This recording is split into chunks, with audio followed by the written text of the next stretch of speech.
Hello, good morning, and thank you for checking out this video. We're here to talk about Light from Uncommon Stars by Roika Aoki. Before we go any further, this video will contain spoilers for this book. I don't have notes, I don't have an outline, so spoilers could come up immediately or somewhere down the line. We're going to find out together. What is this book? I picked this book up, I'm pretty sure, at a secondhand bookstore a couple of years ago. It's been on my TBR pile for a while. And here we are. Finally read it. I started reading it 2 nights ago before I went to bed, and then I didn't go to bed for about 6.5 hours, and then I finished it when I came home from work the next day. So I really enjoyed this book. It had me hooked. I really wanted to see how it would end. Actually, spoilers are coming right now. If spoilers bother you, you really should just go ahead and stop this, go read the book, and come back later. But if spoilers don't bother you, here we go. You can predict how this book's going to end to a certain extent. You hope for a happy outcome, so you can kind of see a way there could be a happy outcome, and you want to see if the characters see that way through, or if the author goes a different way. This book is sort of exploring classical music through the violin, especially, and combining it with the sci-fi flavor and a metaphysical flavor. And they're not in competition with each other. They just work well together. We've got 3 main characters. Shizuka Satomi, who was a violinist who made a deal with the devil, and at this point she's trying to harvest her 7th soul in order to at least save her own from hell. We have Katrina, our young violin prodigy, who is a queer youth runaway. She is transgender, she is a survivor, and Shizuki's got her work cut out for her, helping Katrina see the wholeness of herself.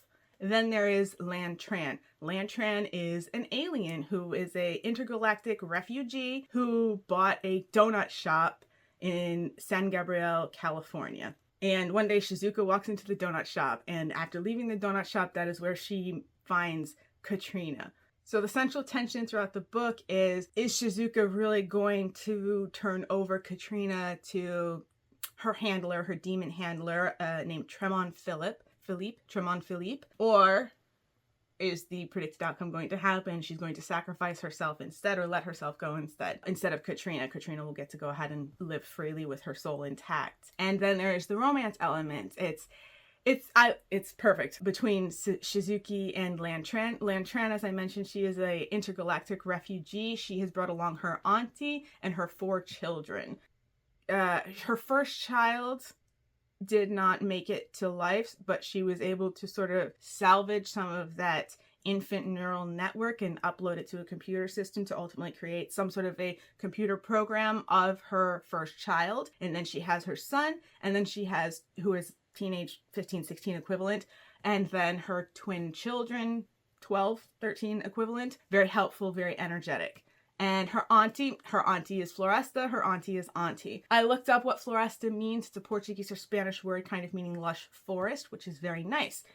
California, Southern California, nice forested area, or used to be, as I understand. That's sort of brushing close to. I have 3 slight nitpicks with this book. One of them is kind of not the author's fault at all. The other 2, we'll get to them. This book is chock full of references. Lindsay Sterling is a familiar one. Tons of violinist and classical music references, some of which I got and some of which I didn't. I'm going to include a link in the description for a playlist that I found that I think references several of the pieces of music in this.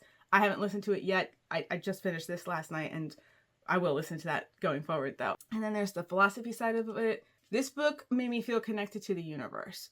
I think that's something that I look for in a book. It's well crafted. The characters have arcs that you can see where they should be going, but they have potentials. Their side characters, the side characters are deeply intriguing. Some of them have only one passage to give you their perspective, but it definitely makes an impact on the narrative of them. An example, a young woman, Tamiko Grohl, is a competitive, is almost a rival. She is sort of introduced as the rival to Katrina, our main character. She's someone with privilege. She's someone with ambition. She self-harms for attention. She self-harms when she doesn't get her way. Her music teacher is aware of her self-harming, and her music teacher's support for that is essentially, if you cut your arms, people are going to see the blood through your sleeves. But at Katrina's first, not competition, but showcase, Tamika was there. She wanted Shizuka to be her teacher.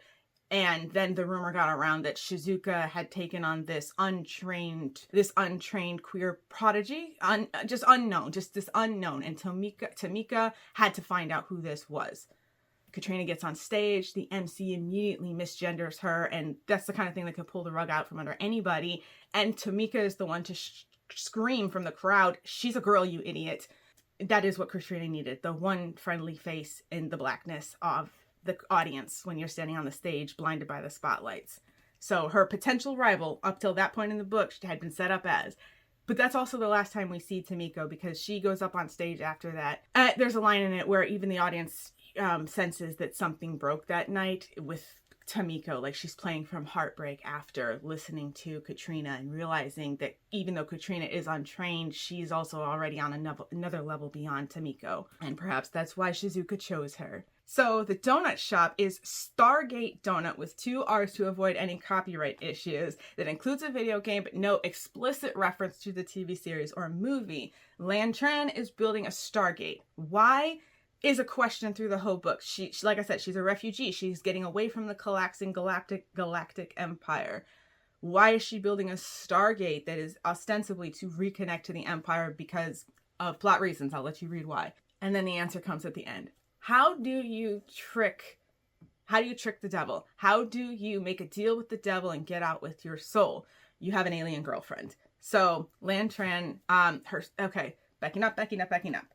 This actually brings us to one of my nitpicks. This one is sort of an author's choice. Lan Tran's second child, her son, is not settling in their new home on Earth, running a donut shop and building a Stargate for a purpose that he doesn't fully understand.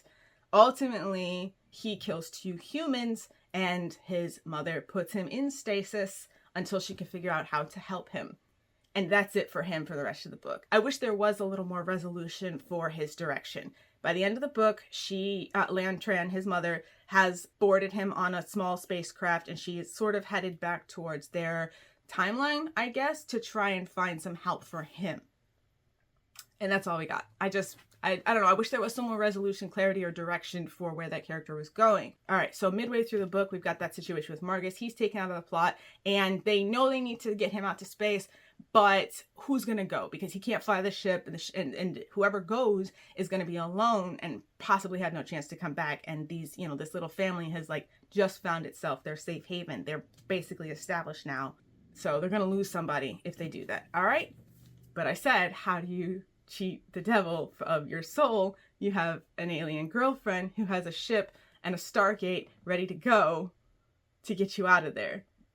At the climax of the story, spoiler, turn back now, last warning, Katrina gives her final performance. She thinks that she has played and made a deal with the demon with the bow that she is using on the violin, only to discover, so she's doing that. She's making this performance, her first competition performance, big performance, several pages at the end, and the whole time she's thinking, I'm playing, my soul is forfeit, Shizuka's soul, Miss Satomi's soul is saved. Gets to the end of the performance, and Shizuka reveals that she had the bow the whole time. Katrina had no ability to make that deal that she thought she was making. I mean, technically she could still make a deal with the devil, but the bow itself, playing with the bow, would have been signing that contract that was already implied up to this point.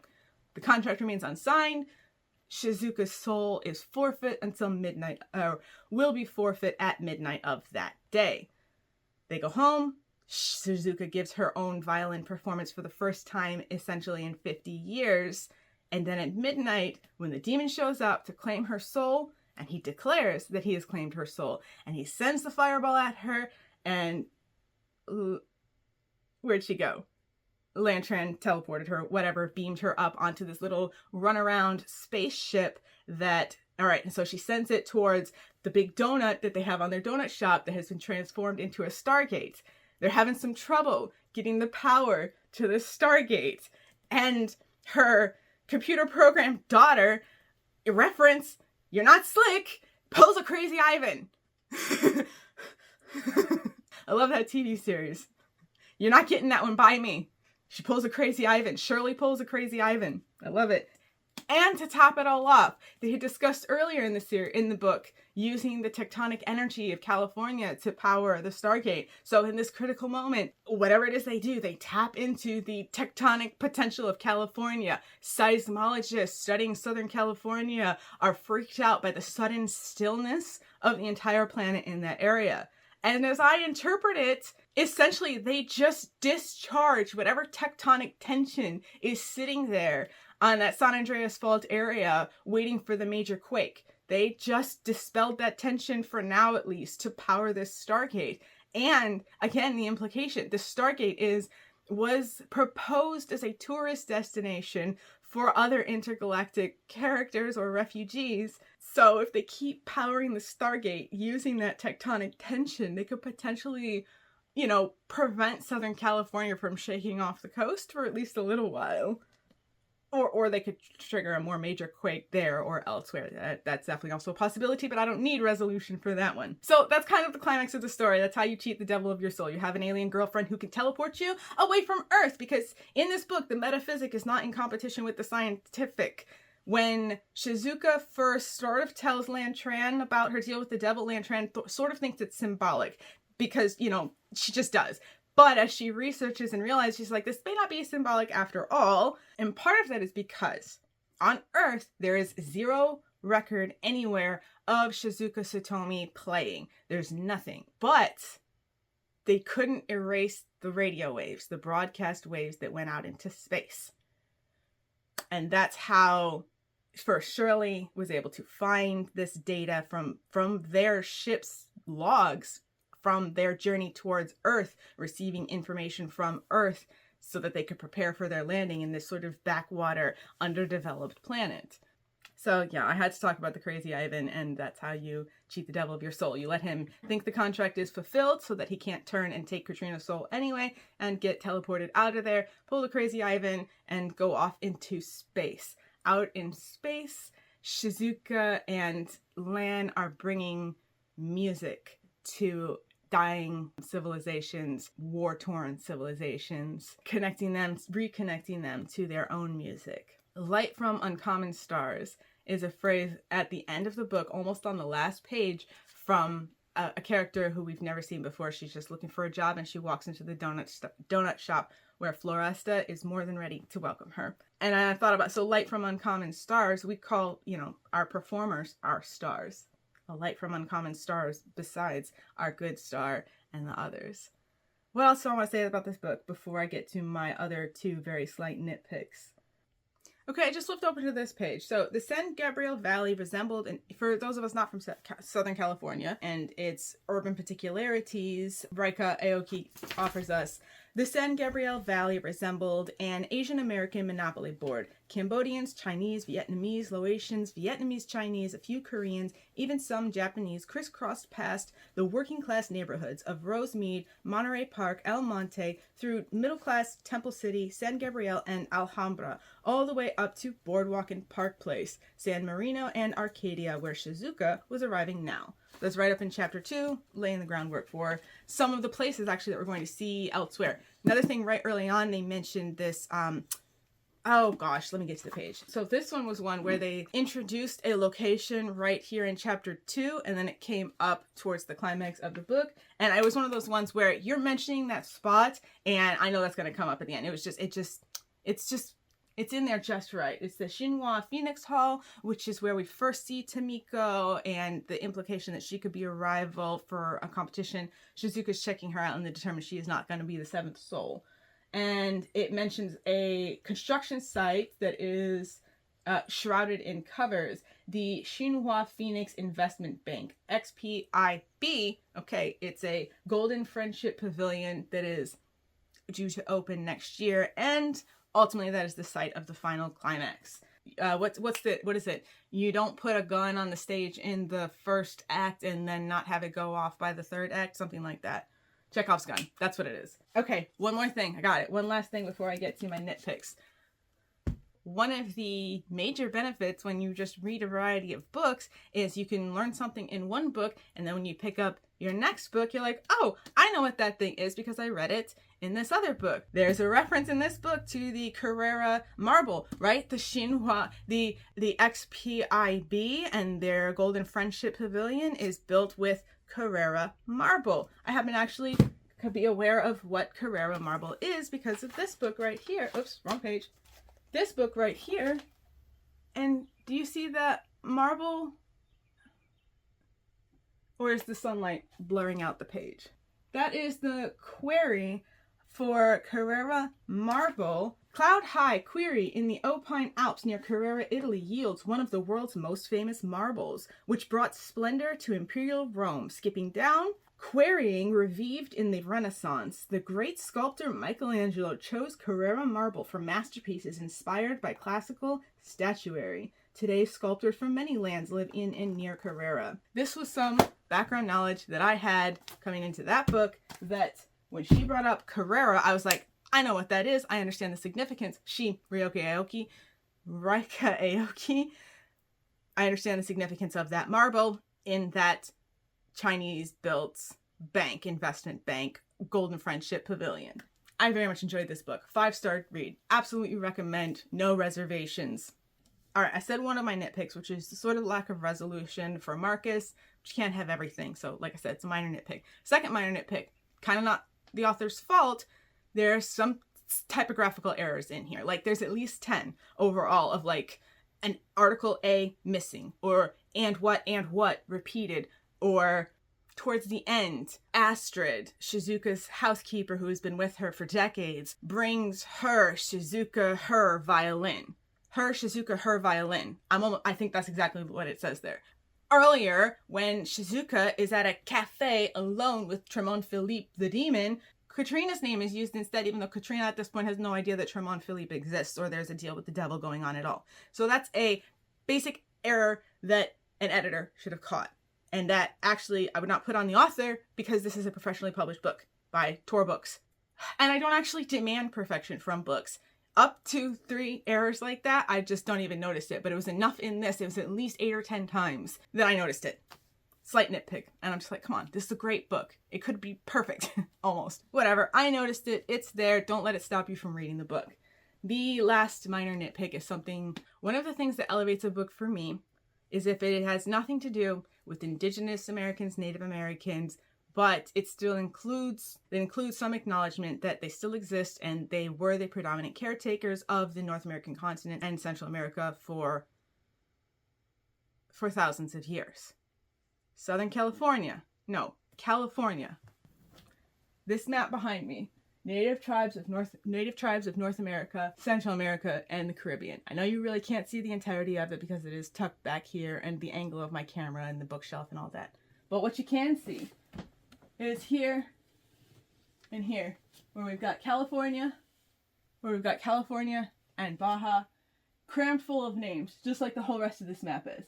This little box right here includes even more tribes that they just can't fit into this space. That's how many indigenous tribes, over 100 languages, spoken in this area.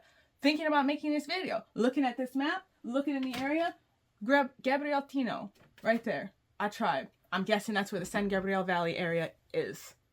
And this book includes 0 references to the Indigenous Americans. You really didn't need much. There's so many references to other things in this book. Is it the author's fault? I'm not going to say it is, actually, because unfortunately it's way more common for books to just neglect to mention who was the caretaker of the land before this Asian American monopoly was established in this area. And I definitely feel the author has the skill that if that was something that she thought of and wanted to include, she could have seamlessly included anything early on just to let a new reader know in this area were these tribes. Another way you could do it is just a lot of Indigenous Americans were displaced from other areas of the country and sent to California. There could be either a real cultural center in San Gabriel that could have been mentioned. Perhaps not. Perhaps if it's real, it couldn't be in the area. So one needed to be, and I don't know if it would be appropriate necessarily to manufacture one. Kind of not a deal breaker as far as the book is concerned. Just a little bit of a, hey, I know there was a lot of Indigenous Americans in that area. This book is transcending time. We have a character who is descended from a Italian family who specializes in violin repair that goes back hundreds of years, generations. It could have been worked in. Oh well, I'm lingering on this point. Okay, but we're not going to end on that note. Let's see. The names in here are fun. Wendy and Edwin are the twins of Lantran. I already mentioned Floresta. I did not look up the etymology of most of the names in this. Some of them are fairly obvious, and some of them are you can make your own conclusions. Katrina, through the book, is almost never dead named, and I was appreciating that fact. And then when she calls her mother towards the end of the book and the name drops, I was hit with the same confusion as Katrina for a moment before realizing what name was being used. The dead name can be read as a reference to, if you so choose. The one exception that I did look up was Astrid. Astrid is Shizuka's housekeeper who loved her platonically and has been taking care of her for the last however many decades, possibly from the beginning. They're close to the same age, so she's maybe only a few years older than Shizuka. Her name is Astrid, and I kind of assumed that Astrid was a name that meant something about the stars, but it doesn't. It means divinely beautiful, essentially. But the reason I thought it had something to do with the stars was from Doctor Who, the Astrid character who ends up dissolved among the stars. Spoilers for that episode. Despite the amount of trauma and devastation that is in this book, it ultimately is a pretty hopeful book, and it inspires you to connect with the universe and with your own creativity, or at least that is what it did for me. If you've read this book, please let me know. Let me know what you thought. If you haven't read this book, come back and let me know what you think after you have. Yeah, so this is my most recent read, like fresh off the press. Like I said, I devoured this book pretty quickly, and I just had to talk about it. So I've jumped the line to my most recent read, and then next time we'll go back to what I read earlier on this year. Thank you for taking the time to check out this video, and I will see you with the next one.